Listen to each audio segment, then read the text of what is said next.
తెలంగాణ రాష్ట్రంలో ధాన్యం దిగుబడి సంచలన రికార్డు నమోదు చేసుకుందన్నారు మంత్రి ఉత్తమ్ కుమార్ రెడ్డి. బీఆర్ఎస్ పాలనతో పోల్చుకుంటే సరిగ్గా జూన్ 8 నాటికి అధికంగా 13 లక్షల మెట్రిక్ టన్నుల ధాన్యాన్ని రాష్ట్ర ప్రభుత్వం కొనుగోలు చేసిందన్నారు. ధాన్యం కొనుగోళ్ల విషయంపై సంబంధిత అధికారులతో సమీక్ష నిర్వహించారు మంత్రి ఉత్తమ్ కుమార్ రెడ్డి.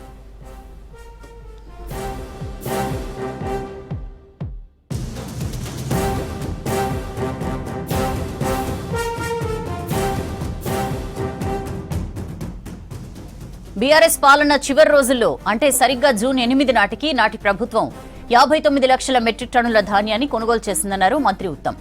రాష్ట్రంలో ప్రస్తుతం అధికారంలో ఉన్న కాంగ్రెస్ ప్రభుత్వం అదే జూన్ 8 నాటికి 72 లక్షల మెట్రిక్ టన్నుల ధాన్యాన్ని కొనుగోలు చేసిందన్నారు.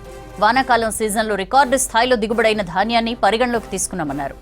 ప్రస్తుత వానాకాలం సీజన్లో సాగైన విస్తీర్ణాన్ని దృష్టిలో పెట్టుకుని అదనంగా 1344 కొనుగోలు కేంద్రాలు ఏర్పాటు చేశామన్నారు మంత్రి. మౌలిక సదుపాయాల కల్పనలో రాష్ట్ర ప్రభుత్వం ప్రణాళికాబద్ధంగా వ్యవహరించి కొనుగోలు ప్రక్రియను చాలా జాగ్రత్తగా చేపట్టిందన్నారు మంత్రి ఉత్తమ్.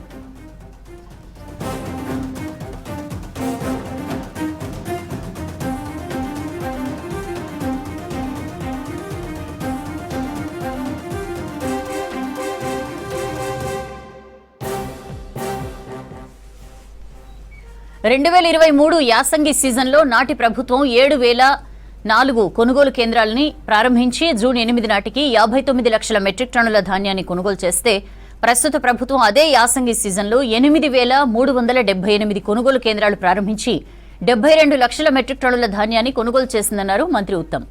ధాన్యం కొనుగోలు చేసిన 12 లక్షల మంది రైతాంగానికి ప్రస్తుత ప్రభుత్వం 15,121 కోట్ల రూపాయలను చెల్లించిందన్నారు.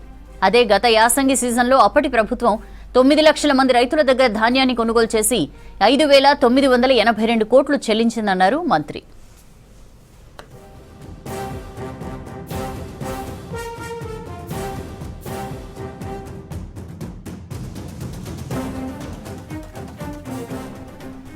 చెల్లింపుల్లో కూడా బీఆర్ఎస్ ప్రభుత్వ హయాంలో యాసంగి సీజన్లో జూన్ 8 నాటికి కొనుగోలు చేసిన ధాన్యానికి ప్రస్తుత ప్రభుత్వం 9,139 కోట్లు అధికంగా చెల్లించామన్నారు మంత్రి ఉత్తమ్.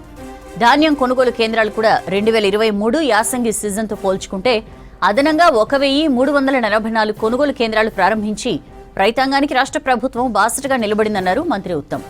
బీఆర్ఎస్ పాలకులు గొప్పగా చెప్పుకునే కాళేశ్వరం నిరుపయోగంగా మారినా కాంగ్రెస్ ప్రభుత్వం రైతాంగం పట్ల అనుసరించిన విధానాలతో చరిత్రలోనే ముందెన్నడూ లేని విధంగా రికార్డు స్థాయిలో ధాన్యం దిగుబడి చేసుకోవడం వ్యవసాయ చరిత్రలోనే చరిత్రాత్మక ఘట్టంగా నిలిచిపోతుందన్నారు మంత్రి ఉత్తమ్.